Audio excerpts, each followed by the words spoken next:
ಸ್ನೇಹಿತರೆ, ಚರಿತ್ರೆಯ ಮತ್ತೊಂದು ವಿಡಿಯೋಗೆ ನಿಮಗೆಲ್ಲ ಪ್ರೀತಿಯ ಸ್ವಾಗತ. ನಮ್ಮಲ್ಲಿ ಒಂದು 10 ದಿನಕ್ಕೆ ಬೇಕಾಗುವಷ್ಟು ಮಾತ್ರ ಹಣ ಇದೆ ಅಂತ ಅಂದುಕೊಳ್ಳಿ. 10 ದಿನ ಆದಮೇಲೆ ನಮ್ಮ ಕೈಯಲ್ಲಿ ಏನೇನು ಹಣ ಇರೋದಿಲ್ಲ ಅನ್ನುವ ಸಿಚುವೇಶನ್ ಬಂದಾಗ ನಮ್ಮ ಪರಿಸ್ಥಿತಿ ಹೇಗಿರಬೇಡ. ಕೆಲವರು ಈ ಪರಿಸ್ಥಿತಿಯನ್ನ ಎದುರಿಸಲಾಗದೆ ತಮ್ಮ ಜೀವನವನ್ನೇ ಮುಗಿಸ್ತಾರೆ. ಅದೇ ರೀತಿ ಒಂದು ದೇಶದ ಸರ್ಕಾರದ ಬಳಿ ಕೇವಲ 15 ದಿನಕ್ಕಾಗುವಷ್ಟು ಮಾತ್ರ ಹಣ ಇದೆ. 15 ದಿನಗಳು ಕಳೆದು ಬಿಟ್ಟರೆ ಆ ದೇಶ ದಿವಾಳಿಯಾಗುತ್ತೆ ಅನ್ನುವ ಸಂದರ್ಭ ಬಂದಾಗ ಆ ದೇಶವನ್ನ ಮುನ್ನಡೆಸುವ ನಾಯಕನಿಗೆ ಏನಾಗಬಹುದು? ಇಂಥದ್ದೇ ಪರಿಸ್ಥಿತಿ ಭಾರತಕ್ಕೂ ಕೂಡ ಬಂದಿತ್ತು. ಅದು 1991 PV ನರಸಿಂಹರಾವ್ ಭಾರತ ದೇಶದ ಪ್ರಧಾನಿಯಾಗಿದ್ರು. ಇವರು ಪ್ರಧಾನಿಯಾಗಿದ್ದ ಸಂದರ್ಭದಲ್ಲಿ ದೇಶ ಅದೊಂದು ಸಂಕಷ್ಟಕ್ಕೆ ಸಿಲುಕಿಬಿಡುತ್ತೆ. ಅದು ಅಂತಿಂತ ಸಂಕಷ್ಟ ಅಲ್ಲ, ದೇಶವೇ ದಿವಾಳಿಯಾಗುವ ಸಂಕಷ್ಟ.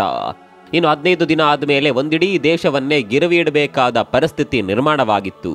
ಪ್ರಧಾನಿಯಾಗಿದ್ದ PV ನರಸಿಂಹರಾವ್ ಅವರಿಗೆ ಏನ್ ಮಾಡಬೇಕು ಅನ್ನೋದು ಗೊತ್ತಾಗ್ಲಿಲ್ಲ. ಅವರು ಯಾವುದೇ ನಿರ್ಧಾರವನ್ನ ತೆಗೆದುಕೊಳ್ಳುವ ಸಿಚುವೇಶನ್ನಲ್ಲಿ ಇರಲಿಲ್ಲ. ಅವರ ತಲೆಯೇ ಓಡುತ್ತಿರಲಿಲ್ಲ. ಆ ಸಂದರ್ಭದಲ್ಲಿ ದೇಶದ ಸಹಾಯಕ್ಕೆ ಬಂದವರೇ ಡಾಕ್ಟರ್ ಮನಮೋಹನ್ ಸಿಂಗ್. ನರಸಿಂಹರಾವ್ ಎಲ್ಲ ಜವಾಬ್ದಾರಿಯನ್ನ ಮನಮೋಹನ್ ಸಿಂಗ್ ಅವರಿಗೆ ನೀಡಿಬಿಡ್ತಾರೆ. ಮುಳುಗುತ್ತಿರುವ ಈ ದೇಶವನ್ನ ಉಳಿಸುವ ತಾಕತ್ತು ನಿಮಗೆ ಮಾತ್ರ ಇರೋದು. ಇದನ್ನ ಮುಳುಗಿಸ್ತೀರೋ ಅಥವಾ ಮೇಲಕ್ಕೆತ್ತುತ್ತೀರೋ ಎಲ್ಲವೂ ನಿಮ್ಮ ಕೈಯಲ್ಲಿದೆ ಅಂತ ಮನಮೋಹನ್ ಸಿಂಗ್ ಅವರ ಕೈಗೆ ಎಲ್ಲವನ್ನ ನೀಡಿ ಕೈ ತೊಳೆದುಕೊಂಡು ಬಿಡ್ತಾರೆ ಅಂದಿನ ಪ್ರಧಾನಿ. ಹೀಗೆ ಮುಳುಗುತ್ತಿದ್ದ ಭಾರತವನ್ನ ಅಂದು ಮತ್ತೆ ತಲೆ ಎತ್ತಿ ನಿಲ್ಲುವಂತೆ ಮಾಡಿದ್ದು ಮನಮೋಹನ್ ಸಿಂಗ್. ಇದೇ ಕಾರಣಕ್ಕಾಗಿ ಮನಮೋಹನ್ ಸಿಂಗ್ ಅವರನ್ನ ಆಧುನಿಕ ಭಾರತದ ಹರಿಕಾರ ಅಂತ ಕರೀತಾರೆ. ಭಾರತದ ಆಪತ್ ಬಾಂಧವ ಅಂತ ಕರೀತಾರೆ. ಸದಾ ಮೌನಿಯಾಗಿಯೇ ಇದ್ದ ಮನಮೋಹನ್ ಸಿಂಗ್ ದೇಶಕ್ಕಾಗಿ ಮಾಡಿದ ಸಾಧನೆಗಳು ಯಾವತ್ತೂ ಸದ್ದು ಮಾಡಲೇ ಇಲ್ಲ. ಆದರೆ ಒಂದು ವೇಳೆ ಮನಮೋಹನ್ ಸಿಂಗ್ ಇಲ್ಲದೇ ಇರ್ತಾ ಇದ್ರೆ ಇವತ್ತು ನಮ್ಮ ದೇಶ ಆಫ್ರಿಕಾದ ಬಡ ದೇಶಗಳಂತೆ ಇರ್ತಾ ಇತ್ತು. ಅಷ್ಟಕ್ಕೂ ಅವತ್ತು ಮನಮೋಹನ್ ಸಿಂಗ್ ಭಾರತವನ್ನ ರಕ್ಷಣೆ ಮಾಡಿದ್ದು ಹೇಗೆ? 15 ದಿನಗಳಲ್ಲಿ ಅವರು ತೆಗೆದುಕೊಂಡ ನಿರ್ಧಾರಗಳು ಎಂಥದ್ದು? ಒಂದು ಬಾರಿಯೂ ಲೋಕಸಭಾ ಚುನಾವಣೆ ಗೆಲ್ಲದ ಮನಮೋಹನ್ ಸಿಂಗ್ 2 ಬಾರಿ ದೇಶದ ಪ್ರಧಾನಿಯಾಗಿದ್ದು ಹೇಗೆ? ಎಲ್ಲವನ್ನ ತೋರಿಸ್ತೀವಿ ನೋಡಿ.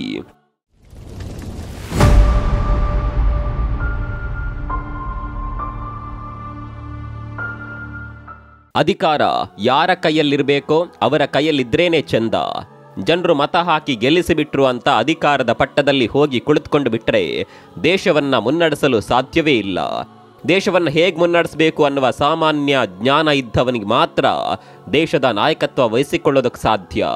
ಅದು ಬಿಟ್ಟು ಜನರ ಆಶೀರ್ವಾದ ಇದೆ, ಜನ ಮತ ಹಾಕಿದ್ದಾರೆ, ಜನ ನಾಯಕ ಅಂತ ಮೆರೆಸಿದ್ದಾರೆ, ನಾನೇ ನಾಯಕ ಅಂತ ಪಟ್ಟದಲ್ಲಿ ಹೋಗಿ ಕುಳಿತುಕೊಂಡ್ರೆ ದೇಶವನ್ನ ಅಭಿವೃದ್ಧಿಯ ಪಥದಲ್ಲಿ ಸಾಗಿಸೋದಕ್ಕೆ ಸಾಧ್ಯವೇ ಇಲ್ಲ. ಒಂದು ದೇಶದ ನಾಯಕನಾಗಬೇಕು ಅಂದರೆ ಜನರ ಆಶೀರ್ವಾದ ಎಷ್ಟು ಮುಖ್ಯವೋ ಅಷ್ಟೇ ಮುಖ್ಯ ಜ್ಞಾನ. ಇದಕ್ಕೆ ಒಂದು ಒಳ್ಳೆ ಉದಾಹರಣೆ ಅಂದರೆ ಮನಮೋಹನ್ ಸಿಂಗ್. ನಮ್ಮ ದೇಶದಲ್ಲಿ ಪ್ರಧಾನಿಯಾದವರೆಲ್ಲ ಜನರಿಂದ ಆಯ್ಕೆಯಾದವರು. ತಮ್ಮ ಕೆಲಸದ ಮೂಲಕವೋ ಅಥವಾ ತಮ್ಮ ಮಾತಿನ ಶೈಲಿಯ ಮೂಲಕವೋ ಜನರ ಮನಸ್ಸು ಗೆದ್ದು ಲೋಕಸಭಾ ಚುನಾವಣೆಯಲ್ಲಿ ಗೆದ್ದು ಬೀಗಿ ದೇಶದ ಪ್ರಧಾನಿಯಾದವರು ತುಂಬಾ ಜನ ಇದ್ದಾರೆ. ಆದರೆ ಮನಮೋಹನ್ ಸಿಂಗ್ ಮಾತ್ರ ಇದಕ್ಕೆ ತದ್ವಿರುದ್ಧ. ಅವರು ಲೋಕಸಭಾ ಚುನಾವಣೆಯಲ್ಲಿ ಗೆದ್ದವರೇ ಅಲ್ಲ, ಚುನಾವಣೆಗೆ ನಿಂತಾಗ ಜನರಿಂದ ತಿರಸ್ಕಾರಗೊಂಡವರು. ಜನರಿಂದ ಆಯ್ಕೆಯಾಗದೇ ಇದ್ದರೂ ಕೂಡ 2 ಬಾರಿ ಭಾರತದ ಪ್ರಧಾನಿಯಾಗಿ ಸೇವೆ ಸಲ್ಲಿಸಿದ್ದಾರೆ.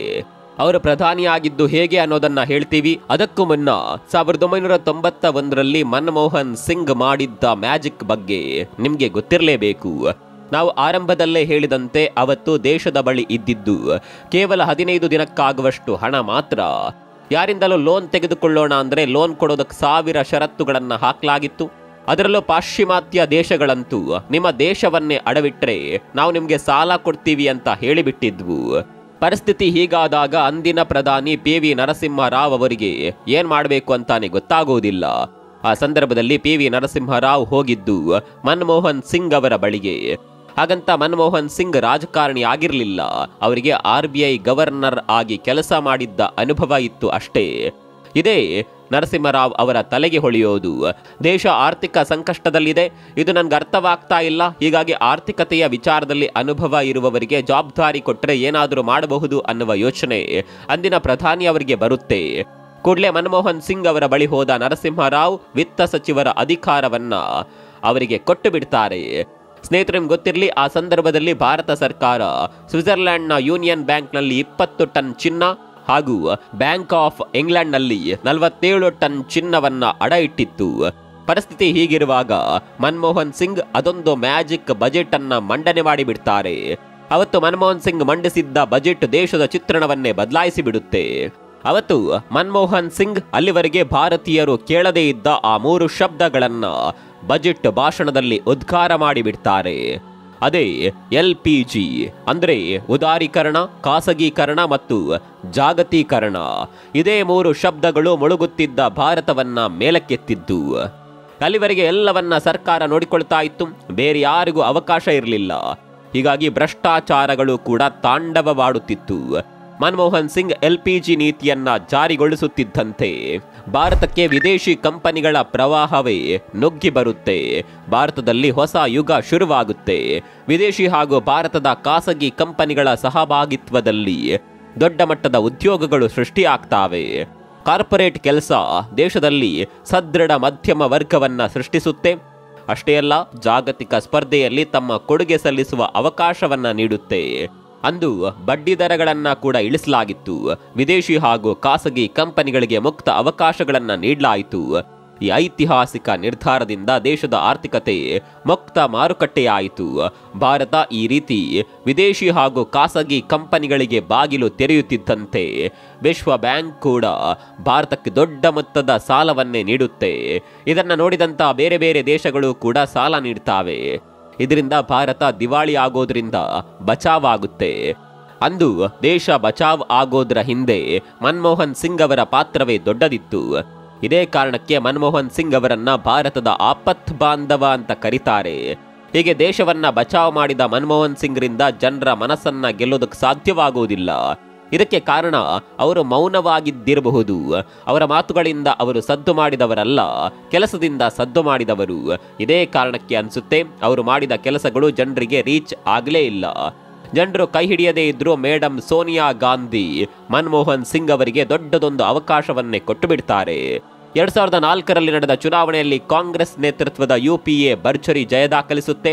ಆ ಸಂದರ್ಭದಲ್ಲಿ ಪ್ರಧಾನಿ ಯಾರು ಅನ್ನುವ ಪ್ರಶ್ನೆಗೆ ಯಾವುದೇ ಅನುಮಾನಗಳೇ ಇರಲಿಲ್ಲ. ಕಾರಣ ಅಂದಿನ UPA ಅಧ್ಯಕ್ಷೆ ಸೋನಿಯಾ ಗಾಂಧಿ ಅವರೇ ಮುಂದಿನ ಪ್ರಧಾನಿ ಅಂತ ಎಲ್ಲರೂ ಅಂದುಕೊಂಡಿದ್ರು. ಆದರೆ ಸೋನಿಯಾ ಗಾಂಧಿ ನಾನು ಯಾವುದೇ ಕಾರಣಕ್ಕೂ ಪ್ರಧಾನಿ ಆಗೋದಿಲ್ಲ ಅಂತ ಶಾಕ್ ಕೊಟ್ಟು ಬಿಡ್ತಾರೆ.